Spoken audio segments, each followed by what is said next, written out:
बिस्मिल्लाहिर्रहमानिर्रहीम, अस्सलाम वालेकुम। इमरान खान साहब इलेक्शन से मुकम्मल तौर पर आउट हो चुके हैं। आज इस्लामाबाद हाई कोर्ट ने अपना 2 हफ्ते तक जो महफूज फैसला था वो सुनाया और उस फैसले की रोशनी में इमरान खान डिसक्वालिफाइड हैं, डिसक्वालिफाइड थे और डिसक्वालिफाइड ही रहेंगे।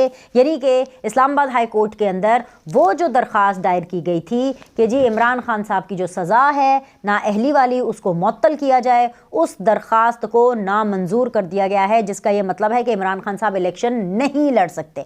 अब वो अलग बात है, उन्होंने ख्वाब देखे हैं जी मैंने लाहौर से लड़ना है, मैंने मानसेरा से लड़ना है, मैंने इस्लामाबाद से लड़ना है। कुछ नहीं लड़ना, कुछ नहीं लड़ना। आप सिर्फ जेल के सुपरिटेंडेंट से लड़ें, आप सिर्फ जेल की इंतज़ामिया से लड़ें। इसके अलावा आप अपने घर की लड़ाइयों को सुलझाएं और अपनी घर की लड़ाइयाँ लड़ें। आप इंतखाबात का जो महाज है आप वो नहीं लड़ सकते। It's evident, it's clear. मैं आपको याद करा दूं कि वो इमरान खान साहब जिनकी सियासत में आने का मकसद, जिनकी हुकूमत में आने का मकसद सिर्फ और सिर्फ अपना बदला पूरा करना था, वो इमरान खान साहब जो कि दूसरों की सियासत ख़त्म करना चाहते थे, वो इमरान खान साहब जिनकी पूरी अपनी ऑपोजिशन के अंदर ये कोशिश रही कि नवाज शरीफ इलेक्शन ना लड़ें। एक कोशिश के अंदर वो कामयाब भी हुए क्योंकि 2018 का जो इलेक्शन था वो नवाज शरीफ नहीं लड़ सके। 2018 का इलेक्शन मरीम नवाज़ नहीं लड़ सकी। उन्होंने बड़ी कोशिश की कि जी नवाज शरीफ का पूरा करियर बर्बाद कर दें, नवाज शरीफ की सियासत ख़त्म कर दें। इस हवाले से बहुत बुलंदोबांग दावे भी किए गए। ये भी कहा गया कि भाई हजूरे वाला मैं ही अब आखिरी चॉइस हूँ, मैं ही आखिरी चॉइस हूँ, मेरे अलावा और कोई चॉइस नहीं है। आज वो वक्त आन पहुँचा है कि नवाज शरीफ के रास्तों से जो कांटे हैं वो चुने जा रहे हैं। नवाज शरीफ के लिए बिल्कुल फील्ड खाली है, बिल्कुल तैयार है और इमरान खान के कांटे ख़त्म होने का नाम नहीं ले रहे, क्योंकि ये वो कांटे हैं जो किसी और ने नहीं बल्कि ख़ुद इमरान खान ने अपने रास्ते में अपने लिए बिछाए हैं। ये जो चीज़ जो इमरान खान के साथ हो रही है, यहाँ पे तोशाखाना के हवाले से डिस्क्वालिफिकेशन साइफर में भी होगी, 9 मई में भी होगी, इद्दत में शिद्दत में भी होगी। ये एक डिस्क्वालिफिकेशन नहीं है, ये सीरीज़ ऑफ डिस्क्वालिफिकेशन होगी। मैं नॉर्मली पता क्या इन बातों को पहले मानती नहीं थी कि ये क्या होगा, कि ये कैसे हो सकता है, लेकिन जब आपके अमाल ऐसे हों, जब आपकी नीयतें ऐसी हों, क्योंकि इमरान खान की नीयत हमेशा दूसरे को यानी नवाज शरीफ को नीचा दिखाने की, नवाज शरीफ को नीचा करने की थी, मरीम नवाज़ को नीचा करने की थी। वो बिल्कुल उनको तकलीफ़ पहुंचा करके, उनको लेट डाउन करके खुशी महसूस किया करते थे। तो जब आपकी नीयत, आपके अमाल ऐसे हों तो तब आपके रास्ते में कोई कांटे उठाने वाला नहीं मिलता, कांटे बिछाने वाले ही मिलते हैं। और वही कांटे अब इमरान खान साहब ने खुद अपनी तकदीर में, अपने सियासी करियर में लिख दिए हैं, सेलेक्ट कर लिए हैं और अब एटलीस्ट इलेक्शंस 2024 ऐसे ही होने वाले हैं। इसके अलावा जी सबसे इंपॉर्टेंट चीज़, ऑप्शन क्या है इमरान खान के पास? ऑप्शन इमरान खान के पास सिर्फ एक है कि वो सुप्रीम कोर्ट के अंदर इस फैसले को चैलेंज करें। तो मुझे नहीं लगता कि मुझे आप लोगों को ये याद कराने की ज़रूरत है कि सुप्रीम कोर्ट के अंदर इस वक्त जो चीफ़ जस्टिस हैं ये वही काजी फ़ाइज़ ईसा साहब हैं जिनके ख़िलाफ़ एक प्रोपगेशन पर, एक झूठ पर, एक ज़ाती अना पर, एक पर्सनल राइवलरी सेटल करने के लिए एक झूठा, भोंडा, फजूल, बकवास किस्म का रेफरेंस दायर किया गया। वो रेफरेंस जिन शख्सियत ने बहुत आगे बढ़ चढ़ कर दायर करवाया वो पाकिस्तान तहरीक इंसाफ के आरिफ अलवी थे, आरिफ अलवी हैं जो कि इस वक्त मुल्क के सदर हैं। तो इमरान खान को एक दफ़ा फिर से उन्हीं काजी फ़ाइज़ ईसा साहब के दरवाजे को खटखटाना पड़ेगा, अपने घुटनों पर गिर करके उनसे बात करनी पड़ेगी कि खुदा का वास्ता चीफ जस्टिस साहब मेरी सुन लीजिए और मेरी किसी तरह ये सज़ा मुअत्तल कराइए। हालांकि वहाँ से भी ये सज़ा मुअत्तल होएगी नहीं, वहाँ से भी कोई खैर की खबर नहीं है। इसलिए नहीं कि सुप्रीम कोर्ट को अपना पर्सनल स्कोर सेटल करेगी, इसलिए क्योंकि केस ही ऐसा है, इसलिए क्योंकि हरकतें ही ऐसी हैं। लेकिन ये इमरान खान की सुबकी होने वाली है, उनकी बेइज्जती होने वाली है, बहुत ज़्यादा बेइज्जती होने वाली है। वो इतने नीचे गिरने वाले हैं क्योंकि उनके पास जाकर के मदद मांगना जिनके बारे में आपने अच्छे वक्त में उनको अपना फ़िरौन वाला रूप दिखाया हो और फिर बाद में जान छुड़ाने के लिए आपने कह दिया हो कि नहीं नहीं वो तो मैंने नहीं किया, वो तो जनरल बाजवा और जनरल फैज़ के कहने के ऊपर मैंने रेफरेंस दायर किया, कि आपने ये भी बता दिया कि आप किस हद तक पपेट, पुतली, कठपुतली किस्म के वज़ीर आज़म थे और किस हद तक आप लोगों के ऊपर डिपेंडेंट थे कि हाँ कोई बात नहीं, जनरल फैज़ ने कह दिया मैं तो कोई भी काम कर दूंगा, मुझे जनरल बाजवा ने कह दिया मैं तो कोई भी काम कर दूंगा। तो मामला ये है कि इलेक्शंस जहाँ नवाज शरीफ साहब लड़ते हुए नज़र आ रहे हैं, ना सिर्फ लड़ते हुए बल्कि जीतते हुए नज़र आ रहे हैं। 2 जनवरी को वो जो लार्जर बेंच ने बैठ करके ताहयात ना अहली वाले मामले के ऊपर भी नवाज शरीफ को क्लियर कर देना है, क्योंकि पहले ये बातें की जाती थी ना कि अब इमरान खान साहब अगले इलेक्शन में नहीं होंगे, तो देख लें इमरान खान साहब अगले इलेक्शन में नहीं है। फिर ये बातें की जा रही हैं कि बल्ले का निशान नहीं होगा। अभी तक तो इसके ऊपर हतमी फैसला उस तरह से नहीं आया, लेकिन मैं आपको फिर भी बता रही हूँ कि बल्ले का निशान नहीं होगा। और ये इसलिए नहीं है कि कोई इनसे पॉलिटिकली इनको विक्टिमाइज कर रहा है। नो, मैं बार बार आपको क्लियर कर दूँ, 2018-2024 के अंदर यही फ़र्क है नवाज शरीफ के ख़िलाफ़ पॉलिटिकल इंजीनियरिंग में और इमरान खान के ख़िलाफ़ ये तमाम तर सूरत हाल में ये फ़र्क है कि जो नवाज शरीफ के साथ हुआ, जो 2018 में हुआ, वो साजिश थी, वो प्लान्ड था, वो घिनौनी साजिश थी। जो इमरान खान के साथ हो रहा है वो साजिश थी, लेकिन वो साजिश किसी दूसरे या किसी बाहर वाले या किसी इस्टेब्लिशमेंट ने इमरान खान के खिलाफ नहीं की। वो साजिश इमरान खान ने खुद अपने खिलाफ रची। तोशाखाना इमरान खान ने खुद अपने खिलाफ रचा। जनरल बाजवा ने आके या जनरल फैज़ ने आके इमरान खान को नहीं कहा था तुम तोशाखाना कर दो।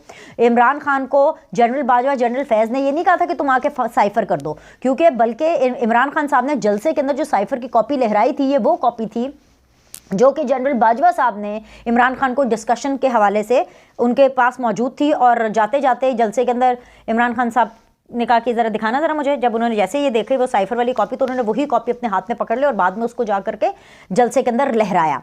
इसके अलावा अगर हम इद्दत में शिद्दत की बात करें तो ना वो जनरल बाजवा ने करवाया, ना वो जनरल फैज़ ने कराया। अगर आप 9 मई की बात करें तो 9 मई भी जनरल बाजवा और जनरल फैज़ ने नहीं कराया। देखें, मैं जनरल बाजवा, जनरल फैज़ की बहुत ज़्यादा कोई फ़ैन नहीं हूँ। मैं खुद ये मानती हूँ कि जनरल बाजवा और जनरल फैज़ इक्वली रिस्पॉन्सिबल हैं इमरान खान के साथ, क्योंकि ये तिगड़ी थी कि इन तीनों ने मिलकर के पाकिस्तान को आज इस नहज पर पहुँचाया है। लेकिन जो केसेस जिनके अंदर इमरान खान को सज़ा होनी है या हुई है या होने जा रही है, वो सब इमरान खान के अपने केसेस है। इसमें किसी किस्म की कोई पॉलिटिकल विक्टिमाइजेशन नहीं हो रही है। अच्छा जी, एक तो ये चीज़ है। दूसरी तरफ जी जो सबसे इंपॉर्टेंट चीज़ है वो है जी चौधरी परवेज़ इलाही साहब। चौधरी परवेज़ इलाही साहब को भी अब बैठ करके जेल के अंदर एहलाम होनी शुरू हो गई हैं चीज़ें। जैसे परवेज़ इलाही साहब को ये एहलाम हो गया कि जी नवाज शरीफ साहब तो वज़ीर आज़म है, वो तो कह रहे हैं कि जी हमें तो कोई लेवल प्लेइंग फील्ड ही नहीं मिल रही। अब मुझे भला ये बताए कि परवेज़ इलाही को अपना तो पता नहीं है कि क्या हालात है। वैसे उन्होंने सिर्फ ये कहा है कि मैं 3 कौमी और 3 सूबाई हल्कों से इलेक्शन लड़ना चाहता हूँ, लेकिन उनको तो पता ही नहीं है कि उनके कागजात नामजदगी एक्सेप्ट होने हैं, रिजेक्ट होने हैं, क्या होगा, किस तरह से होगा, इनके मद्दे मुकाबिल कौन है, ये जीतने भी वाले हैं कि नहीं जीतने वाले। लेकिन इन्होंने पता है कि जो नवाज शरीफ साहब ने वज़ीर आज़म बन जाना है, उसकी वजह यह है कि जो परवेज़ इलाही साहब हैं उनको ये पता है कि जो इन सारों ने मिल करके नवाज शरीफ के साथ किया है, यस परवेज़ इलाही साहब इसमें पार्ट एंड पार्सल इसलिए है क्योंकि जब वोट ऑफ नो कॉन्फिडेंस हुआ तो उसके बाद जब चीफ मिनिस्टर बनाने की बारी आई तो पहले नून लीग ने, पहले पीडीएम के तमाम जमातों ने परवेज़ इलाही साहब को इज्जत देनी चाहिए और उनको कहा कि आप हमारे साथ मिल जाए। इन्होंने सीएम बनना ही था, लेकिन इन्होंने पीडीएम की ऑफर को एक्सेप्ट नहीं किया, बल्कि इन्होंने इमरान खान की ऑफर को एक्सेप्ट किया।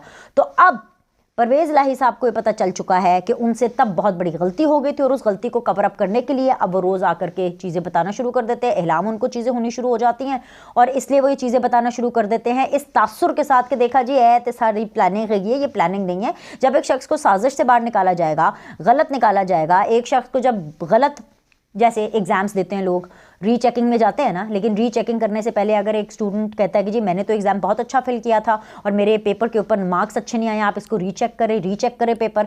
तो जब रीचेक पेपर हो और अगर उसमें मार्क्स अच्छे हो जाएं या उसमें जो आपके नंबर हैं वो डबल हो जाए या ट्रिपल हो जाए जो पहले दिए हुए हैं, तो आप इसको ये कहेंगे कि जी टीचर ने जो है वो एग्जामिनर के साथ या पेपर चेक करने वाले के साथ सेटिंग कर लिया। नो, इसको आप चीज़ों को अंडू करना कहेंगे।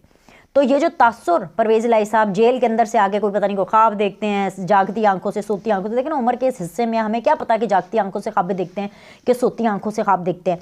तो भाई वो आकर के बातें करना शुरू हो गए। लेकिन मज़े की बात यह है कि अभी तक जो सबसे मज़ेदार हल्का हमें नज़र आ रहा है वो लाहौर का एक हल्का, मैं आपको उसके बारे में बताती हूँ। लेकिन उससे पहले मैं आपको आज की एक और डेवलपमेंट बता दूँ कि आज 3 जमातें हैं, PMLN, MQM पाकिस्तान और जमीयत उलमा इस्लाम, इन लोगों ने इलेक्शन कमीशन से कागजात नामजदगी वसूल करने के लिए कहा है कि भाई आप 2-3 दिन आगे कर दें, क्योंकि हमने ना कोई बहुत से गोशवारे, बहुत सी डॉक्यूमेंटेशन करनी होती है और उसके लिए ना हमें वक्त दरकार है। अब ये खबर आनी थी तो उसके बाद आते ही लोगों ने कहना शुरू कर दिया कि ये इलेक्शन डिले करने की कोशिश है, ये डिलेइंग टैक्टिक्स हैं, इलेक्शंस आगे हो जाएंगे, इलेक्शंस ऐसे हो जाएंगे। नो, इलेक्शन 8 फरवरी को ही होंगे। मैंने आपको पिछले व्लॉग में भी बताया था कि जनरल आसिम मुनीर साहब अमेरिका के दौरे पर हैं, 2-4 रोज़ में आ जाएंगे पाकिस्तान वापस, लेकिन आज जब मैं आपसे मुखातिब हो रही हूँ तो आज सुबह के किस पहर में, यानी पाकिस्तान की सुबह के किसी पहर में, उन्होंने कुछ अहम मुलाकातें की, उन्होंने कुछ बिज़नेस कम्युनिटी के लोगों से भी मुलाकातें की और वहाँ पर उन्होंने इस चीज़ का इंदिया दिया कि 8 फरवरी तो भाईजान पाकिस्तान के अंदर जो सबसे पावरफुल हल्के होते हैं या जो सबसे पावरफुल डिपार्टमेंट, जो सबसे डिसिप्लिन्ड डिपार्टमेंट है, जो सबसे डिसिप्लिन्ड इदारा है, लेट मी से दैट, वो पाकिस्तान की फ़ौज है। और पाकिस्तान की फ़ौज का भी इलेक्शन से लेना देना होता है, आईनी तौर पर भी लेना देना होता है। वो इसलिए क्योंकि इन लोगों ने क्या अपने बंदे डिप्यूट नहीं करने होते, जुडिशरी ने अपने बंदे डिप्यूट नहीं करने होते। तो जब इलेक्शन सिर्फ किसी एक इदारे का या सिर्फ एक डिपार्टमेंट का नहीं होता, ये पूरे पाकिस्तान का होता है। हाँ, कराना वो इलेक्शन कमीशन ने होता है, लेकिन उसको हेल्प हर जगह से चाहिए होती है। उसको मिलिट्री की हेल्प चाहिए, उसको जुडिशरी की हेल्प चाहिए, उसको पॉलिटिशियंस की हेल्प चाहिए। तो भाई जब army chief general Asim Munir साहब कह रहे हैं कि 8 फरवरी, तो मतलब 8 फरवरी अब कोई कुछ भी कर ले, कोई माइका लाल अब इस 8 फरवरी की तारीख को नहीं हिला सकता, क्योंकि आज जनरल आसिम मुनीर साहब ने भी इसके ऊपर मुहर सख्त कर दी है। दूसरी चीज़, अगर किसी ने, ये सर मैं वैसे आपको बताने के लिए कह रही हूँ, ऐसे वैसे कोई बात है नहीं। दूसरी, अगर ऐसी कोई चीज़ हो भी जाए तो काजी फाइज ईसा वो अपना खड़ाक दिखा रहे हैं ना, ऐसी की तैसी उन्होंने कर देनी है। तो लिहाजा इलेक्शन तो 8 फरवरी को ही होने हैं और कल आपको जो है इलेक्शन कमीशन इस हवाले से फैसला बता देगी कि जी उसने 2-3 दिन की तौसीक करनी है कि नहीं करनी। मेरा अपना ज़ाती ख्याल है कि जो इलेक्शन कमीशन है वो इस हवाले से 2-3 दिन की तौसीक कर देगा, क्योंकि स्क्रूटनी के लिए इलेक्शन कमीशन ने 7 दिन रखे हैं। स्क्रूटनी हालांकि 2-3 दिन का काम है, वो यहाँ से 2-3 दिन एक्सटेंड कर दे और कागजात नामजदगी के लिए आगे दे दे इनको, ताकि ये सेटिस्फाइंग वे से, एक बड़ी सेटिस्फैक्ट्री तरीके से अपने कागजात जो हैं वो नामजद करा दें। और फिर उसके बाद जो स्क्रूटनी है उससे 2-3 दिन कम कर लें और फिर ये स्क्रूटनी का जो अमल है उसको कंप्लीट कर सकते हैं। अब आ जाएं जी, कौन कहां से इलेक्शन लड़ा है। नवाज शरीफ लाहौर के हल्का NA 130 और NA 15 NA 15 मानसेरा से इलेक्शन लड़ेंगे, ठीक है। शहबाज शरीफ NA 123 लाहौर से इलेक्शन लड़ेंगे। PP यानी पंजाब असेंबली का जो इलेक्शन है 158 लाहौर से लड़ेंगे और NA 242 कराची से इलेक्शन लड़ेंगे। यानी कि शहबाज शरीफ साहब लाहौर में कौमी और सूबाई असेंबली और कराची में जो है वो नेशनल असेंबली की एक सीट से अपनी किस्मत की एक दफ़ा ट्रायल लेंगे जी। हून साढ़े सितारे की कहते ने, अपनी किस्मत को देखेंगे कि जी कितनी चमक रही है मेरी किस्मत।